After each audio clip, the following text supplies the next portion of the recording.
Kia ora and welcome back to the second half of the standard normal distribution video. Now, when you're answering questions, it's always useful to follow these steps. Please write these steps into your notes. 1, sketch the normal curve. As I had said in a previous video, the first time you try to make your normal curve, it's going to look a little strange, but keep practicing, you'll get better at it. Second, label the mean, which is right in the middle, and write down what the standard deviation is, that being sigma. Third, shade in the region you are looking for. Then state the probability that your not yet standardized is greater than a certain value and state that precisely. And then you're going to state the z-score clearly and calculate the probability. Let's try an example. Calculate the probability that z is greater than 1.251 standard deviations. So first, we're going to draw our standard normal curve. And you don't have to be ridiculously precise, but we know that there are 3 standard deviations above the mean. So 1.251 is right around there. You drop that line down, and if we're greater than that value, that's why we shaded to the right, okay? Now, one of the things we said in our previous video, the Z value, if you look up 1.251 in the table, you're going to find the probability of being between 0 and 1.251. So the value looked up is going to be this non-shaded value.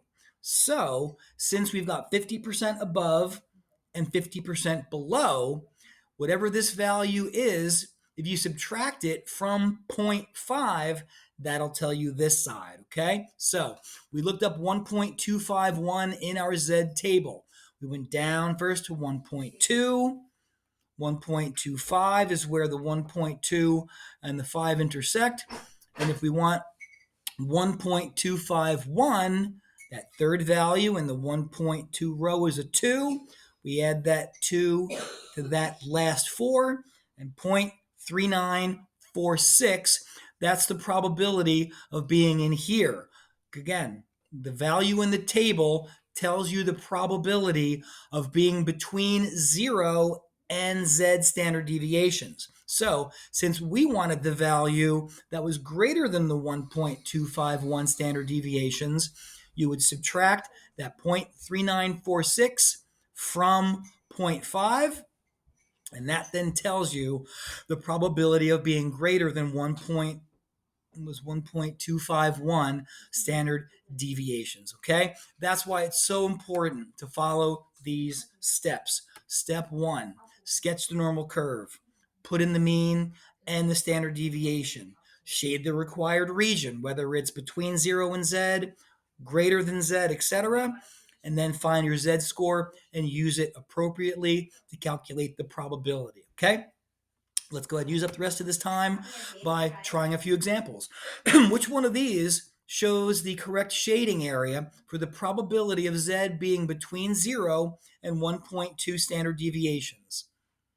Which one do you think is between Z between 0 and 1.2? Hopefully you're thinking that one. Next one.